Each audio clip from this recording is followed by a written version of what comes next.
I found it. All right. Very good, very good. Okay.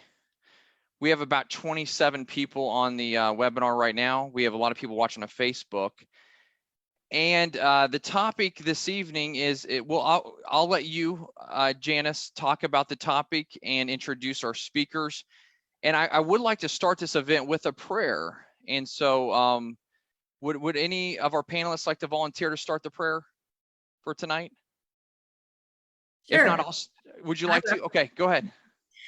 Father God, we just come before you humbly, before your throne.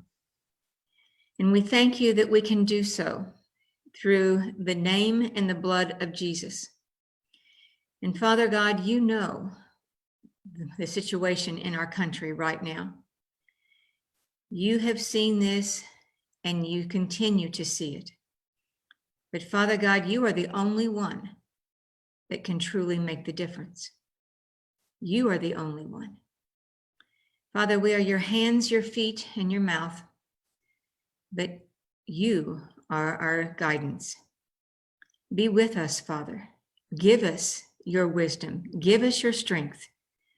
And may we set our face as flint towards you, looking not to the left nor to the right, but to you as our sole help in time of trouble. In Jesus' name, amen. Amen, amen. Amen. Okay, Evan, I guess I'll get started here so we don't delay. I have the pleasure of introducing Dr. Karladine Graves and Dr. Vicki Wool. And I met these two great ladies when I worked for another organization and I did grassroots advocacy. And I was able to lobby with them to a certain extent in Washington, D.C., and help them advance some of their initiatives in restoring the physician-patient relationship and free market health care. Not what we have with Obamacare, but really free market health care. And Dr. Karladine Graves, she facilitates a group of physicians and practitioners and even people in the health insurance industry all across the country. There are approximately 35,000 physicians who participate in this, and one of those organizations actually is the AAPS, which was started by John Bircher, Dr. Larry McDonald, who at one time was the president of the JBS. He's a Georgia congressman and a great patriot. So it's just amazing to see how the patriots all stick together. Dr. Karladine is licensed in family medicine in Missouri, in the Kansas City area. And she has been lobbying the White House on issues of healthcare policy and things involving this COVID-19 novel virus that we have directly, in front of them. And the same thing for Dr. Vicki Wool. They both have the same activities and passions. And I will tell you this, that the physicians I've been involved with, they do this because they really care. These are people that want to see you get good health care, and they know what good looks like. And I think some of you know what good looks like because we haven't had it for a while.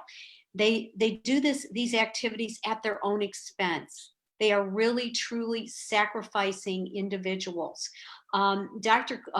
Karladine Graves, she also is a regular guest and co-host, I think, somewhat with Dr. Jerome Corsi. You probably have heard of him.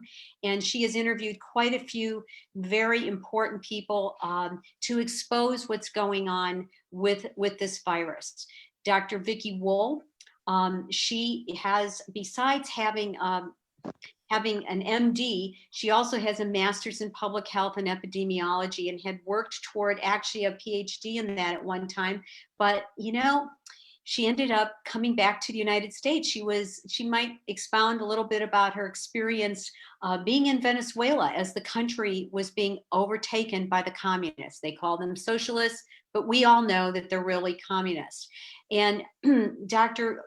Vicki Wool, she practices in the Idaho area, and she's gotten kind of a lot of awards because she's such a great doctor. She had an award for excellence in family practice and maintained her national certification from the American Board of Family Medicine. And I think the importance of having these two physicians on tonight is our main goal here is to bust the myths that we have heard from television or from the articles that we're reading, because oftentimes we don't know what the political motivations are of the individuals who are writing those articles. I can tell you that these ladies will tell you the truth about how to treat this virus. And we're going to identify what the true risk to each person is for this virus, how we need to boost our immune system, how we need to combat this. And there's a very inexpensive treatment out there. Why is it that Fauci and Han from the FDA and the CDC and our state health departments, why are they stopping us? So I want to open this up, and I think maybe should we go with you, Karladine, and you can talk a little bit about what you've been doing in terms of talking to the White House and why you think hydroxychloroquine is so important. I tell you what, why don't we start with Vicki and let her and kind of give her a history and let her give a history of this virus and where it started, and okay, and then we'll attack it. Okay, sounds good to me. Okay, Vicki Wool. Thank you, Jan. Thank you, Karladine. So what we know from the virus is that it did originate in a lab somewhere over in China in the Wuhan area. How it actually got there and who is actually putting it all together remains to be seen. Whether or not it was deliberately let out or accidentally let out remains to be seen. So what we do know is that it's fairly infectious, and there are different ways that it can be transmitted. Droplet is what everybody has been told. There, to a lesser degree, people have been told that there's actually spread through fecal material, which has an important role when you go into public bathrooms and the toilets flush automatically and spread those droplets up into the air, as well as the the hand dryers that you've got water droplets on and those spread up into the air. I think there's a good chance that there's probably respiratory spread as well due to the infectivity. Part of the way that we know where it is in the community or in the United States is through testing. And the testing that we've had available has really been promoted by the CDC to be the nasal swab. But we know that that's really limited, and it's kind of screwy, to be honest with you. If you really want to know what the disease burden is in a society in the United States, you have to do blood tests. And those blood tests have been restricted to a great part by the CDC initially, because my understanding is that Fauci and the CDC actually held the patents to not only the coronavirus, but as well as the testing capability of that. That is what I've heard from some sources from lawyers. But now that we do have testing out, I can tell you that there was a study at Stanford in California that really said the prevalence or the disease burden, which are how many cases in the population, is really pretty high. There have been some recent studies within Idaho where it's shown that out of about 4,700 patients that were tested, randomly screened, 5.5% already had antibodies. So that's really pretty high. And if you looked at healthcare workers, 8% already had antibodies. And so when we are dealing with an infectious virus, we really kind of want the community to have what you've heard on the news, meaning I'm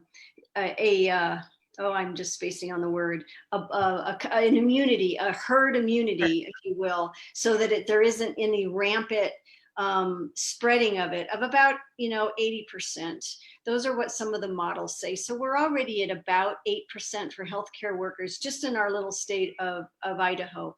I think it's much higher. It came out much higher in California.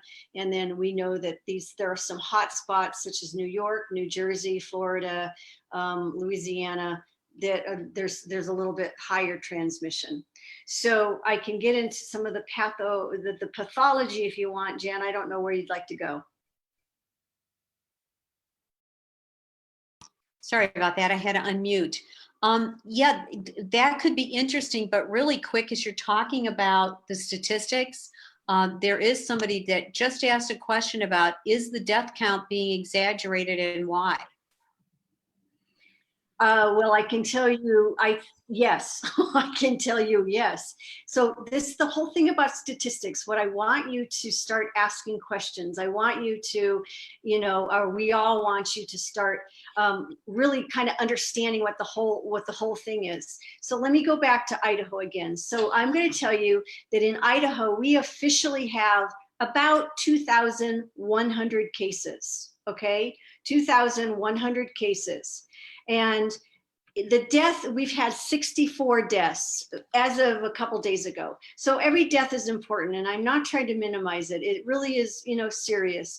But if you look at that death rate, and for a death rate, you do 64 divided by 2,100 cases, that gives you a case fatality rate. That kind of gives you an idea of how serious a disease is. Like when I was going through epidemiology, yellow fever, for example, had a case fatality rate of 50%. My gosh, that means 1 out of every 2 people die. So now we're looking at 64 people have died out of 2,100, and that kind of puts the case fatality rate at 3%. We know that influenza is about 1%. So we're like, I'm sorry, 0.1%, right? Wasn't it, Karladine, 0.1? 0.1%? Yes. So it would be like 30% higher, right? And we would go, oh my gosh, that is really serious. But no, because we now have prevalence data. We know from a random population that the prevalence is actually 5%. So if you multiply our population by 5%, which is how common it is, we get about 93,000 cases. That means 93,000 people out of the population of Idaho have antibodies already to the coronavirus. And if you take that 64 people that have died, and now you divide it by 93,000 instead of 2,100, that number doesn't even reach 0.006. It's really, really very small. So it helps you put into perspective why the numbers matter and what you're looking at.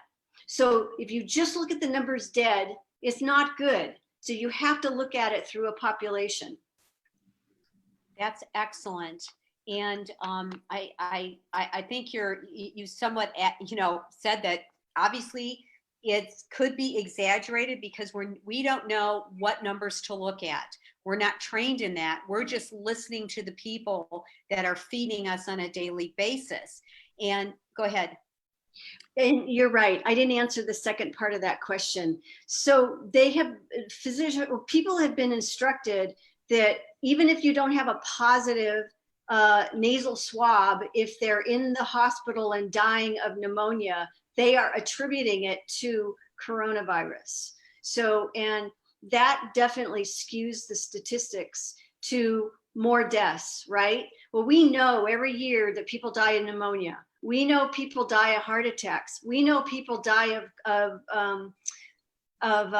cancer. So when you see those statistics change, and all of a sudden for a given area or a hospital, there really aren't any heart attacks, there aren't any cancer cases, there really, all the pneumonia cases are called COVID, well, we're getting a little bit of skewed data because the same number of people typically die.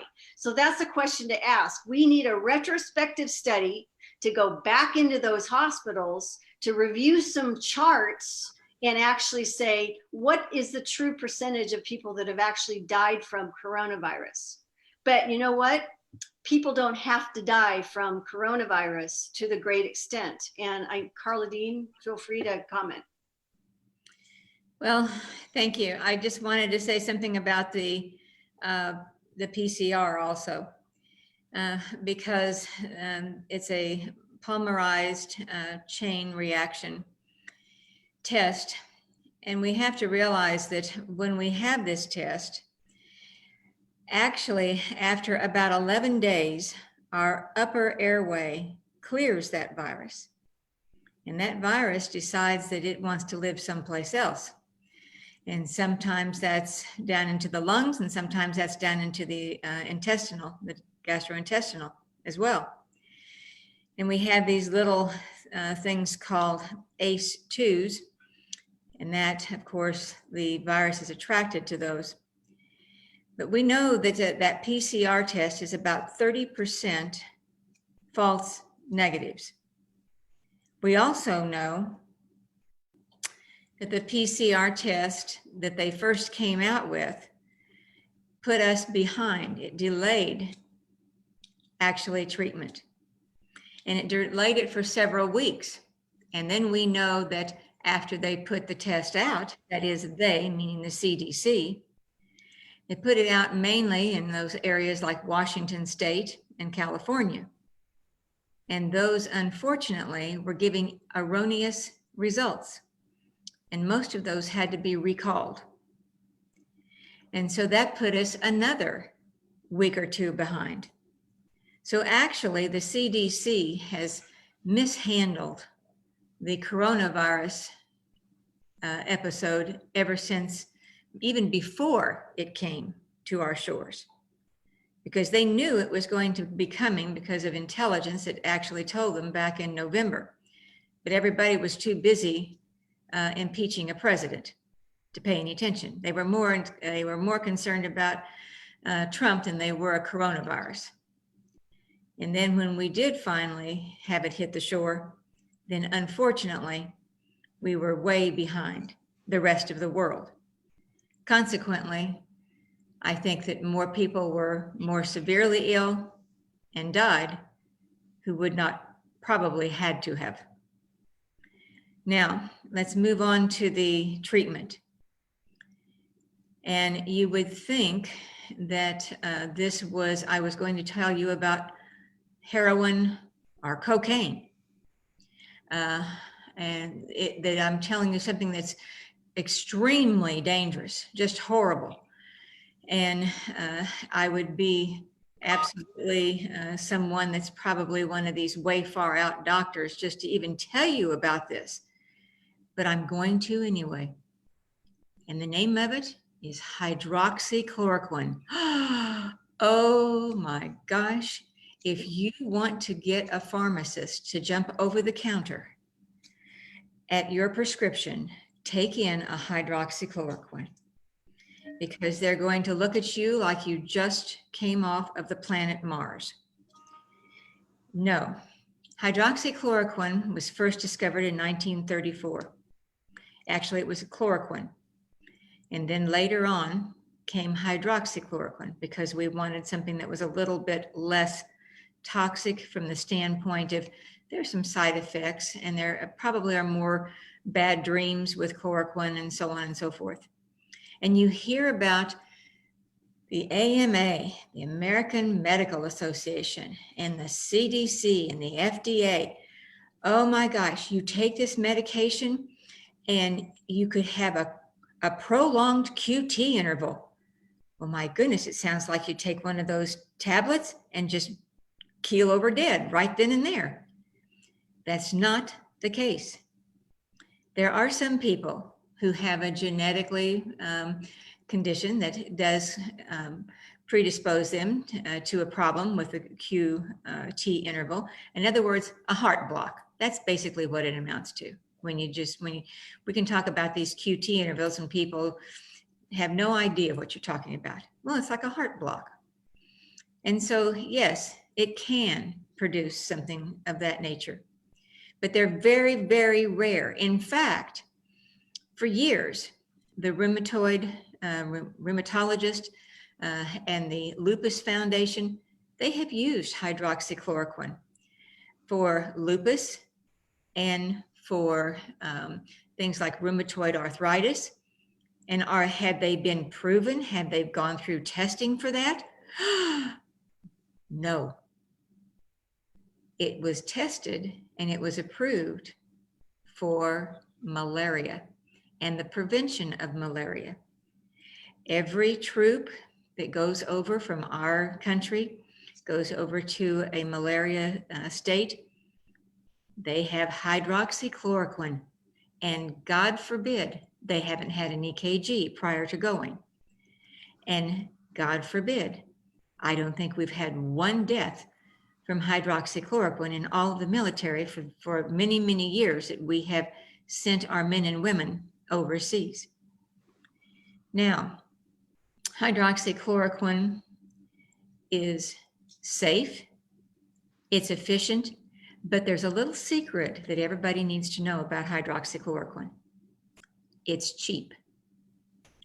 That's why many in our government do not want to have hydroxychloroquine actually as the treatment, because what they want to do is they want to put out more expensive medications that will cost us and our government a great deal more of money. A remdesivir you have to give in the hospital. It's an anti-HIV medication. It's expensive. It's also given in the latter portion and part of the COVID-19. And also the Chinese have done a study showing that by itself, it is not effective. Now, I want you to hear that. It is not effective, because Fauci came out and said, oh, this is going to be the state of the art. This is wonderful. This is great. And he had a study. This study hasn't even been printed yet. And yet he is calling it something that we really should be doing. And do you know what he did with that study? Ladies and gentlemen, he ran that study as remdesivir 5 milligram or for 5 days. And then he ran the remdesivir for 10 days and called it a study. That's not a study. That's a comparison of the same drug, only on different days. And hydroxychloroquine has been in our country and safe, efficient, and then that doggone word called cheap. It's cheap, but it's effective. And we have found that it actually is what doesn't kill the virus, but it stops the virus. And how does it do that, Dr. Wool? Hydroxychloroquine will stop the virus from getting into the lung cells and probably other cells as well. If the virus manages to get it, first of all, let me explain what a virus is. And I'm sorry if you don't know, but it's not an independent organism. A virus is a parasite, and the virus has to get into a cell from its host and use its host's machinery to reproduce itself. And in such, usually destroys the host cell. So the coronaviruses are noted in all kinds of animals and to an extent in human beings. You get exposed to it, the virus goes to the lung cell, the virus goes into the lung cell, which is what hydroxychloroquine blocks. If it does get into the cell, together along with zinc, which is why zinc is so important, it stops the viral replication, meaning it stops it from being produced.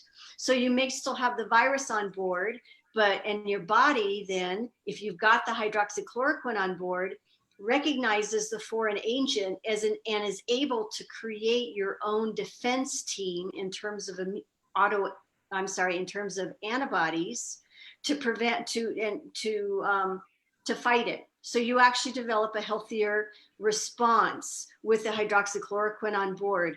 The reason that people, are so scared of this virus is because if you ignore that, more and more virus attacks more and more cells, and the viral load gets really high. When it gets high enough in your lungs, it triggers this thing that's called the cytokine storm. And it's a chemical warfare that's going on inside the lungs, and it does a bunch of damage. And you get things like little tiny blood clots, and you get all kinds of debris in the lungs, and you have trouble breathing, and your lungs get stiff. And so people early on were going, oh my gosh, we need to put them on a ventilator. And that was a whole big cry because we need to help them breathe. When in fact, this is an immunological reaction of the host. This is the body fighting the virus, which is what's causing all the problem. And that's why if you leave that hydroxychloroquine till when somebody is so sick that they can't breathe, that they go to the hospital, and then they're put in there and then they're given the hydroxychloroquine, well, it's just about too late. You're trying to get the virus not into the cells, not when it's all ramped up and you've got the cytokine storm going on. So that's why, and even so, people get better on hydroxychloroquine even if they're in the hospital. And so they're, like Dr. Karladine was talking about, there's some real sham studies out there that really aren't studies. Like that VA study, it's not a study, it was a survey. And did you know that in their arm where they tried to show that there was not improvement, they actually used hydroxychloroquine first in patients, and then they did the remdesivir. So you have to look closely at how they design the studies and what they leave out. So they didn't tell the rest of us in the country about that. They just blasted that out to make it appear that hydroxychloroquine was not effective. And that's pretty much the study that they keep shoving down all our throats. But hopefully the people that are on this call tonight are going to take that information and they're going to disseminate that among all their friends and relatives and say, no, we need to take a better look at this. So I want to make a comment on what Vicki said, Jan. Sure. I probably shouldn't say this, but I'm going to anyway. Viruses are parasites. They have to have something living and making a living for them, okay? So I equate them to bureaucrats. I think that's a good point. And so to that point, I'd like to say that we have those bureaucrats controlling our healthcare now, right? They're telling physicians what drugs they're allowed to dispel. That's not legal, is it? Have you ever had any pharmacy tell you you cannot prescribe that drug off label? Because you do that on a regular basis on drugs, correct? We don't know what's going to work. This is a quote unquote novel, brand new virus, as they say. So of course we do not have anything already proven, other than the fact it's part of this virus is a SARS component. And back in 2005, Dr. Fauci said, I'm so glad we have hydroxychloroquine to be able to treat this SARS virus. And didn't you tell me, Dr. Karladine, that he did the same thing, in 2013? 2013, he did that with MERS. Right. And he did do that. And he didn't have any studies to show Okay. that it was, he didn't study that for 6 months and do a double-blind study. Right. He knew that it worked. Dr. Fauci worked with hydroxychloroquine clear back in the 80s when he was researching the HIV. We also have to see something that Dr. Fauci is associated with that I think is important, and that's this virus. And this virus has an HIV-1 component to it. And it is called a glycoprotein 120. And what in the world is that? Well, glyco is sugar and protein is as protein and something that we build with. It's a building block. So what in the world does Dr. Fauci want with this glycoprotein 120 that's actually we see in the HIV-1 particularly? Well, he has 4 patents on that. And he also, it has been noted by scientists that the COVID-19 virus, or SARS-CoV-2, actually has 4 components placed into it. It looks like if they've been placed of the glycoprotein 120 is in that virus. And it's the only coronavirus that has such within it. And so it appears from all what that has many scientists have looked at, that this virus did not happen in nature. This doesn't normally happen in nature, but it has been something that maybe have been engineered rather. And for what reason? And here we have something that has, the last that I had heard was earlier this week, and I stand to be corrected, but I had been told that we had about 37,000 deaths actually from COVID-19. Now let's go back to 2017 and 2018, the flu season. We had between 60 and 61,000 who we lost, unfortunately. Now, don't get me wrong. Every death, that was someone's loved one. That was a loss.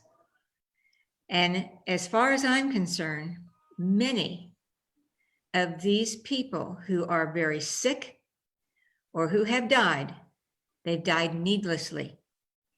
Because we have something, the hydroxychloroquine, the azithromycin, the zinc. And by the way, I want to really get into this before we go any further. People need to build their immune systems. And they need to build their immune systems with vitamin D. In fact, we have one of our physicians that has said, I've heard him say many times in our group, that no one who has a normal vitamin D level goes on a ventilator. And it's coming out of the winter, we need that vitamin D. And you should really get a vitamin D level to know what your level is. We would like to have it around 50 if we could. And so your vitamin D3 is something that is absorbed better. And you need probably some zinc, maybe like 25 milligrams. And you need vitamin C. You need about 1,000 to 2,000. Now, everybody's different. And if you have a family doctor, I suggest that you go to your family doctor and ask. But the vitamin D should be maybe 2,000 to 5,000 international units, at least, depending upon what your level is. And then that level needs to be followed, because vitamin D can become toxic if you overdo it. So don't think, well, gosh, I think this week I'll make up for lost time, and you take 5 tablets of 5,000. No, please. Do it smart and do it correctly and do it with the guidance of your family doctor. That's good advice, and it's good information. Dr. Vicki Wool, do you have anything else to add? I know that you have yourself treated patients, and do you want to share some of your experiences? I have, thank you, Jan. I'd like to kind of just backtrack for one thing. We have some international death rates, which I think would be really interesting for you to know. India, Costa Rica, Australia, South Korea, and Brazil all give hydroxychloroquine for early treatment, that what we're talking about, but they also do prophylaxis. And prophylaxis would be like a high-risk patient. And we know from the statistics that pretty much anybody under 60 doesn't really have any problems with the coronavirus.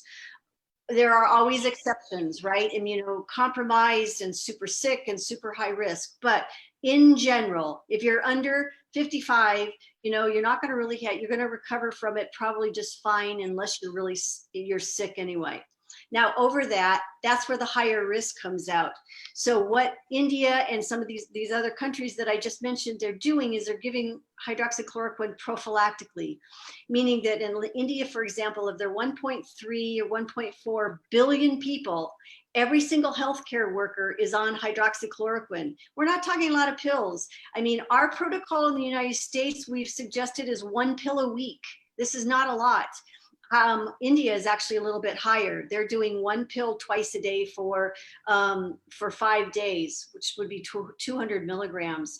But if you look at how many cases they've had, at this time they had like almost 28,000 cases, and their death rate, meaning how many people died per million, was 0.6. So 0.6 people died per million in India. And Costa Rica, Australia, South Korea, they have similar amounts.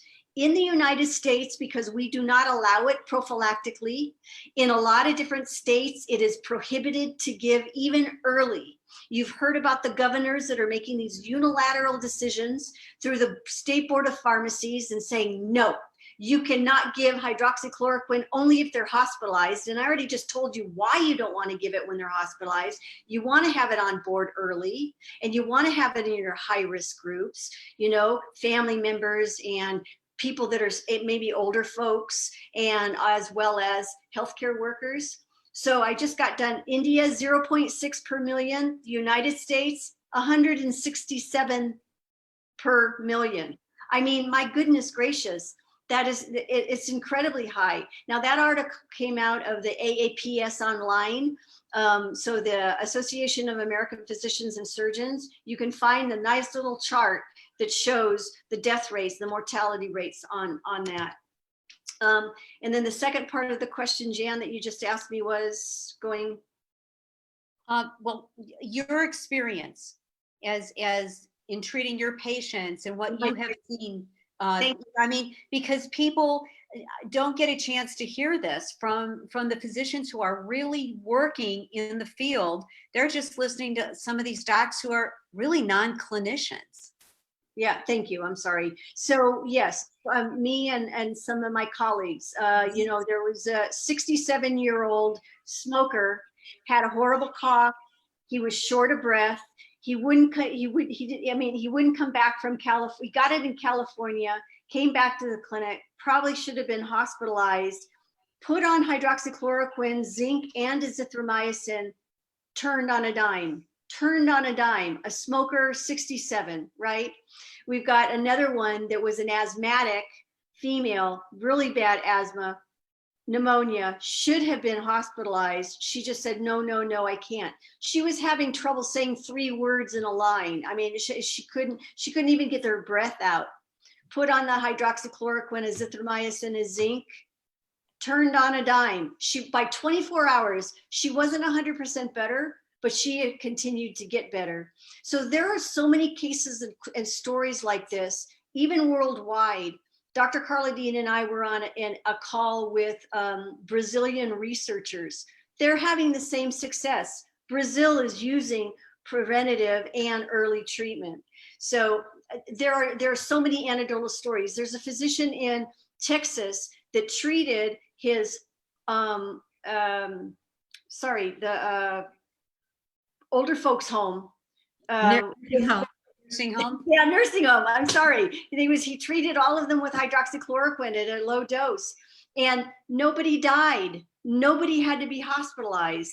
So this works. These aren't anecdotal. That's what you're going to hear. This is all anecdotal information. No, it's not. Dr. Vladimir Zelenko, I don't know how many patients he's done. Last I heard it was 1,500. but he's kept people out of the hospital. He's kept them off fence. He's kept them, better, getting better. And so there's a lot of information that's going out there, and there's an awful lot of disinformation because, like Dr. Karladine said, it doesn't pay much. And the patents are already worn off of it.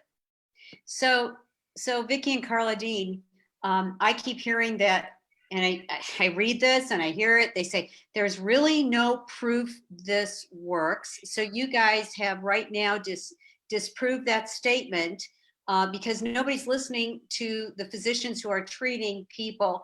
And by the way, how many, often one out of 5 drugs that you use, you might use off patent because you recognize that it could have value and benefit. And I recall that Donald Trump did sign a law that said that dare to try, that I don't understand why we can't apply that law to using hydroxychloroquine and the stopping of it. But there is a study that was done, was it Raoul Didier, the French doctor? He did some studies, and even Dr. Zelenko, he's taken his information and they're using that, are they not? Yes, they are. They are using that information. In fact, Dr. Zelenko just was approved last Friday for a large FDA study, as well as today he was accepted in one of the large infectious disease journals as a presenting author. And so his studies have really been validated. I think that what really concerns me is that I'm seeing more and more physicians that are very hesitant in ordering the hydroxychloroquine. They want to fall in line with the FDA and the CDC and the AMA, and they don't want to go outside of those boundaries. But we have to have caution with that, because the caution is that if you do it with hydroxychloroquine, what's next? In fact, Dr. Wool has something on that that I'd like for her to share, because there's going to be other medications that we are going to be told the very same thing. Where does it end? Right. They see now that they can get away with this. Well, if this is the precedence that we are setting ourselves up for a very sorry precedence later on down the way. Please. So essentially, Dr. Karladine, the bureaucrats in these ivory towers that are non-clinicians, they don't treat patients, they really don't see people at all. They are making the determination on what you are allowed to prescribe or not prescribe. And obviously there is a political motive here. Considering that we've already established, Dr. Fauci have praised hydroxychloroquine in 2005 for SARS, 2013 for MERS. He's worked with it with AIDS patients, so he's very familiar. And it is very common for physicians to prescribe medications for those conditions that were not necessarily tested. And as you pointed out, that this drug, physicians started to utilize the drug for lupus and rheumatoid arthritis patients without doing any further studies. And they had nobody saying, oh, heavens no, somebody could fall over dead from a heart block. Well, that's not a big deal. I will tell you, I'm a former coronary care unit nurse, and the heart block that you would get would be not a big deal. But if this drug, as Dr. Wool has established for everybody, has turned people on a dime, and she's not the only physician I've heard say that. On television, Dr. Mark Siegel from Fox News said, he prescribed for his 96-year-old father hydroxychloroquine, and his dad was getting so bad he thought he was going to have to hospitalize him, and within less than 10 hours he had turned around, and that was a 96-year-old. So the key to success with every disease or every condition is to identify it, treat early, and avoid all hospitalization. And unfortunately, what I've seen, and you have too as clinicians, that the complete opposite of what is the gold standard in healthcare has been totally thrown out the window by the bureaucrats. I want everybody to understand this is exactly what happens in socialized medicine and a dictatorial government, which I'm sure that Dr. Vicki Wool could share a little bit about that because she had experience with that in Venezuela. But I think this is a clear-cut example of why we don't want to continue on this way, why we don't want our public health departments at the state level to dictate care and treatment of patients also, and decide how they're going to go about shutting us down. So Dr. Wool, would you like to say a few things about your experience with socialized medicine? Thank you, Jan. And I know you want some time for questions, so I'll make my comments pretty brief. This is about a virus a little bit, but moreover, it's about a whole lot more. And so I spent 10 years in Venezuela. I went to medical school there, didn't go there with the intention of going to medical school, but I did in Spanish, and then proceeded to really live the communistic takeover of Venezuela. So let me throw some ideas out there for what I experienced, for what you can keep an eye on, and then you can start to question what's actually happening. So the government actually created their own uprising and dissidents that would riot. I don't know where they came from, but they were around. And so people saw that, and there was just anger and hostility about the government. So these things came up, and so it polarizes people. When the economic situation got worse and worse and worse, then people came in saying, well, we need to throw over this government. This government is bad. And people were saying, yes, we do. And so then there was a coup, and that was Chavez. And I was actually working in a hospital during that time period, still a medical student though. So after the coup, we immediately went into martial law, and we couldn't be out before 7 in the morning. It could have been 6. I don't remember, it was 6 or 7 in the morning, but we couldn't be out at night after 7 o'clock at night. We had all the banks closed. You could not get money out of a bank. So it didn't matter. I mean, maybe if they gave you anything when they did open up with really restricted hours, you could only get a little bit out. You know, the food, what you had was food that you kind of lived on. And there are a lot of families, extended families. The other thing, you know, they started limiting, they had power outages. So what happens when you lose electricity? Well, everything in your refrigerator and freezer goes, you know, if you had anything in your refrigerator or freezer, and then they would turn it back on again. But try to run a hospital without electricity. You know, you don't run a vent, you don't run a nebulizer machine, you don't have the lights. Then they would also ration water. And so water would be turned on and off, and it would go off for days at a time. So you had big trash tubs of water that you washed your hands with, took a bucket, and then you dumped it down the toilet. So there are different ways that you can be attacked. And this is exactly what happened. Besides that, we hit double-digit inflation. So the inflation was crazy. And I'm telling you, that's where we're going for. They've already created food chain breakage, and so we are going to experience some of that. And what's going to happen is we'll have shortages, and then the prices are going to increase, and then they're going to go, oh, well, they're increasing too fast. We're going to have to do some price control. So whenever the government gets in and starts doing price control, then you go, whoa, they got a little bit too much power. Last year, actually in Colorado, they tried to price control the price of insulin, because it was like $400 a vial. Well, you don't want to do price controls. You want to go back to what is the reason it's so expensive? Well, it's the greedy pharmacy benefit managers and group purchasing organizations. It's the whole manipulation of the market.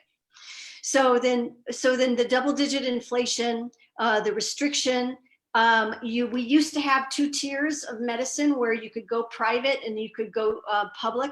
The public was government run, but the people, when the middle class got less and less and less and less, and then there were a small group of very powerful people, rich, and then the rest of them were poverty level. There's no middle class to subsidize or to help, an independent medical system. And so it all kind of went to the government run one. I mean, we had to wash our gloves and autoclave them. There weren't supplies. My girlfriend was a pediatrician there, and she finally left when there wasn't any way to nebulize kids. There's no medication. I mean, the list just goes on and on and on in terms of how it is. And now you can't even get out of the country because the airplanes don't have, our airlines don't have enough money to subsidize them because the country keeps going broke and doesn't pay them. So it's like they're trapped. I mean, they're trapped in that whole system. And when I got back here 24 years ago, I looked around, and besides crying in a grocery store, which is what I did because I could not believe what variety and diversity there was. It was like amazing, and then I went, oh my gosh, the United States has 20 years. And I got into politics, and I got into medical politics, and that's what I've been fighting for as they try to destroy medicine. Because when they take over medicine, let me tell you, it's just when they socialize medicine, it's just a stone's throw away from taking away your guns, which is what they did in Venezuela. The crime started to go crazy. The other thing I want to point out is they let prisoners out. Okay, after Chavez got into power, they let prisoners out. And what they did was the government could take over your house. They could take over your business. They could take over your bank accounts. They could take over your property. And what they did was they took people out of neighborhoods and put the thieves and the felons in those neighborhoods. And so in your middle class, in your upper class neighborhoods, all of a sudden you had your next door neighbor was a felon. And so more rape, more robberies, more crime, and it destroyed, and that was all social equality, okay? And that's where they're going with some of this stuff as it just disintegrates, and it's happening in California. There are people in California right now that have squatters on their yards, defecating in their yards, and they can't get rid of them. So anyway,